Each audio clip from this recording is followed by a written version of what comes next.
and your story.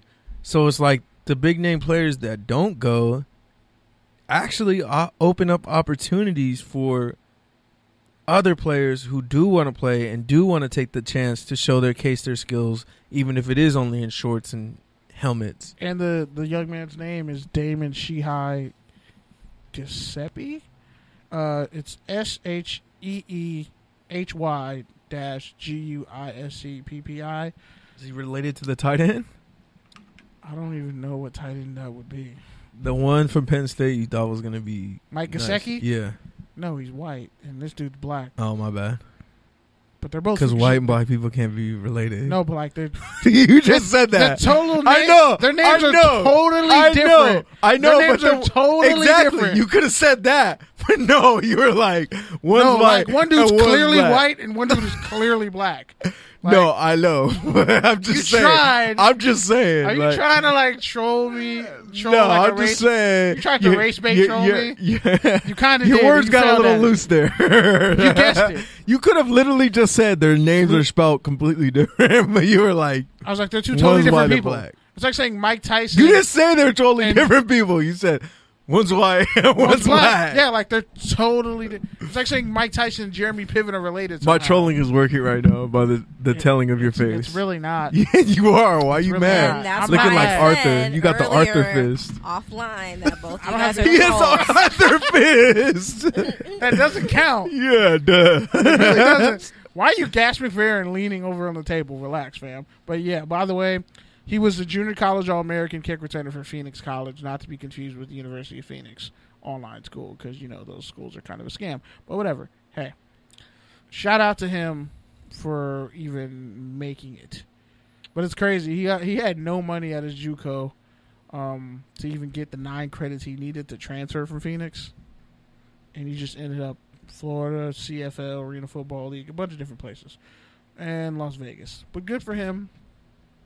There's also another story that I wanted to point out. Actually, not another story, but another player kind of in that same vein. Even though he's a free agent, and let's say I'm going to go back in time, 2010, this dude was a hot commodity, considered one of the most, probably one of the best Oklahoma defensive linemen ever. Gerald McCoy, free agent. This dude had a visit to Cleveland and Baltimore, and supposed to like visit the Panthers. And Carolina. Yeah, he's visiting the Panthers. And if he ends up signing with the Patriots, I will hate football and probably assault the next 3 Patriots fans I see. But in this particular case, the fact that Ndamukong ended up on the Buccaneers after McCoy, after the Buccaneers cut McCoy. I was going to talk about this later, but I mean, I guess if you want to get into it right now. You said people on OTAs. But like the fact that both these guys are pretty much going to take some promising defensive lineman spot in the rotation, I kind of feel bad. Because if he ends up in Cleveland, Larry, I forget his last name. I don't know how to say it. Joby. He's been asking for a trade out of Charlotte. Yeah. Like that dude, he's not playing over Gerald McCoy if he goes there. Now, Baltimore is kind of thin on the defensive line because they lost a bunch of the pass rushers and everything. But I don't see McCoy playing a 3-4 at this stage of his career. That's a lot of abuse on your body. They run a hybrid. But still, that's a lot of abuse. Even if you have to do it when all he's ever been is a pure 3 technique. With, by the way, no real pass rush help. But that's a story no matter where he goes, because a lot of people said he's not really a leader. He's like a personality, and based off Hard Knocks and the fact that he had a back cave and it was awesome. I mean, they've pretty much been saying that from him since he came out of Oklahoma. Yeah, but I was kind of like the knock on him was that he wasn't serious enough. But my thing is, he's still productive, and it's trash for people to say that because he never dogged it. He was always good. But it's like, they act like, oh, he was a total package, supposed to be the next Warren Sapp. Warren Sapp had help and was great, but he had help. McCoy didn't have help for most of his career. Now that he's on that note, it's kind of crazy. Shout out to Jason Pierre-Paul. He posted a picture on Instagram, first sighting of him basically since his neck injury a couple months ago. So since you brought up the Buccaneers, I just thought about that. Other storylines from OTAs here is courtesy of Mr. Frank Grimes. Bleacher Report. Gary Davenport, he knocked out a couple of surprises, including the fact that Ryan Fitzpatrick is actually leading the Dolphins QB race over Josh, the chosen one, Rosen. There's also Lamar Jackson, who didn't know the Ravens were actually putting in a whole new offense For him. But, I mean... But he's actually kind of been struggling with it in terms of learning the terminology and all that because... I mean, he's essentially learning a second offense in 2 years. It's kind of which is pretty different from the one he ran at Louisville. Yeah, it's kind of like really, it's football. So a lot of the plays are the same, but it is terminology. The way you communicate and say something is different depending on what team you play on. That's why when Chad Johnson went to New England. He's like, bro, I can't do it. It's too mental. But, like, Chad Johnson can still physically go out there and play and can give people problems. And one of the greatest route runners, probably one of the best feet of all time, the most agile receivers of all time. And, yes, he's the Hall of Famer. Dwayne Haskins has also been lighting up the field, really surprising people. Him and that receiver that they took. And the last one I wanted to point out, there's a few more in this article, but Terry McLaren. The last one that I really care about, Joey Bosa is still having soreness in his foot, so no telling if he'll ever was it his hamstring get too? back. I know he's sitting back. He's sitting out of OTAs. I think he had like a slight hamstring tweak too. But it's like when you're injured like that for so long, and then you keep trying to come back, and other injuries pop up. This might be not Here's a the red quote. shirt year. Here's the quote. It's not causing a limp or anything. It's just there. It's something I noticed. It's been getting better all offseason, so I could definitely see by camp or maybe even next year where it kind of starts fading away. Once you get into season, it gets pretty intense. So we'll see. Damn, you and Joey Bosa got something in common. Who knew? That's not funny because when the coach said, "You okay?" I just lied. I couldn't feel my foot 90% of my senior year. Like, the doctor was like, you really shouldn't play on that leg. But nonetheless, Bosa is in OTAs for whatever reason. You think they're going to give him the Solomon Thomas treatment? In terms of what? In terms of, like, giving him time to grow and develop. I'm talking about Joey, not Nick. I mean, I'm tripping. But even still, like, Solomon Thomas, I remember with the Niners, the way they handled him and the way they handled Armstead and other defensive linemen they handled it with kid gloves. So do you think the Chargers kind of going to do the same thing? Because you remember with Ingram early in his career, he had some injury problems. Supposedly what I've been reading is that, are you talking about Joey or Nick? Because I thought we were talking about Nick now. No, I was just making a comparison to the Niners and how they handled their defensive linemen compared to Joey. And how the Chargers handled their defensive linemen in the past. Well, supposedly the 49ers pass rush looks really good between Bosa and D Ford being the additions there. And Buckner's. But also the other guys, Buckner, Armstead, Solomon Thomas, are also stepping up. So supposedly their pass rush looks really good, just based off of what I've read. Mm-hmm. In terms of how it compares to the Chargers, I mean, you got to remember, Joey Bosa sat out all of camp, all of workouts, in 6 games? Still has 10 sacks. Yeah, something like that.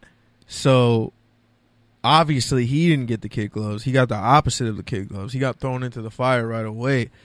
Now, Nick is supposedly supposed to be a better technician and more athletic. By a little bit. But honestly, I don't really see that. And then again, I mean, he only played like a few games last year and the year before. And so he tore his ACL in high school too. So it's kind of like, I guess what I'm saying is, I don't know. I would assume that they are, just because they have such a deep D-line and a lot of capital invested there, which is kind of why they slowballed with Solomon Thomas and Arik Armstead, because they still had the holdovers from the Harbaugh lone Super Bowl era. Yeah. So, I mean, the 49ers have had a deep defensive line. It's just been a matter of keeping those guys healthy and kind of keeping continuity there. And taking care of the secondary. And with the Chargers, it's kind of different because their secondary is pretty good. And then Uchenna Nwosu was a steal for them, honestly, for what he can do. And you look at Derwin James, and now you look at that D-line, they actually got some help in the interior, D-tackle. And Ingram has had – people really kind of probably forget Ingram's history because they didn't know whether he was a D-tackle or a defensive end early in his career, coming out of South Carolina. Well, he was a bust until basically that contract year.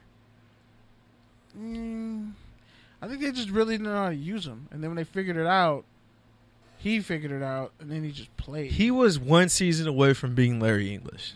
How about that? Wow. How about I knew Larry that? English was a bad pick. We all did. Northern Illinois. Name the last good one. Bruh. Next topic. Don't say So Sutton Smith.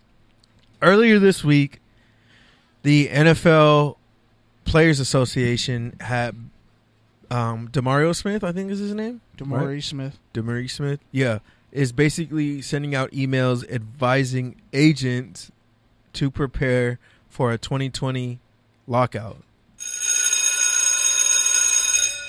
The last work stoppage happened in 2011, and the players ended up getting a raw deal, including a 47% revenue. A lot of people, including Richard Sherman, have said it is among the worst collective bargaining agreements, not only in professional sports, but really ever negotiated. Of all time. So, yeah, what that means is the NFL players are preparing to go on strike in 2 seasons. So they're basically telling their agents to negotiate 2-year deals so that when the new CBA is underway, everyone can get whatever the new max and the new incentives will be. Further, teams, I forgot what insider tweeted it, but on the other side, teams are also working in language for new head coaches for that same offseason so that basically they don't have to pay them if there is a work stoppage in a lockout, so that, you know, essentially they're off the payroll as well. So, yeah. Thoughts on the lockout? They should have been prepping for a lockout since the last CBA. I mean, they have been. I mean, they've been talking about it. Richard Sherman has been talking about it for like 4 years. I'm talking about the bottom rung guys. Like Richard Sherman, we were talking about this on like 2 editions of this podcast, 2 brands of this podcast ago. I know that. I know he has. But when you look at the Kaepernick situation, everything that was going on, the split between Malcolm Jenkins and Eric Reed and all those different factions, how united are the players since that last CBA? A lot has happened. And a lot of people. Well, yeah, it's only going to be worse because, I mean, it's on some Avengers Infinity War type I shit. think even just overall, our world as a whole is just more left or right, black and white, like choose a side. Monolith. Exactly. So. I have a question. Sure. Go for it. Does this lockout, do you think that this Into will the mic. give... Thank you. Will this lockout give players a little bit more leverage and leadway when it comes to their representing their brand? So, and it's like, okay, I guess let me clarify. So, I guess I feel like athletes that you can correct me if I'm wrong, but do a lot of athletes have a lot of access to what they can do or can't do? So, like, you're talking about their agents, right? And their agents are helping making the deals. Will this lockout help them give them that more leverage and say so on what they do? Is that what the goal is? So what's the purpose of, like, I know you explained the lockout, but what is the purpose? The goal of the lockout is really revenue share, right? So whatever the profit is, it's basically divided between 53% goes to the 32 owners, and 47% goes to the whatever. All the players. 53 times 32. So whatever, 1,500 players. Right? That seems backwards. Right. Why is the smaller group getting a bigger percentage, Right. especially when they're not even playing? Right. So that's the Contracts main aren't focus guaranteed. of the lockout right now. The NBA has like a 51-49 split. for the players,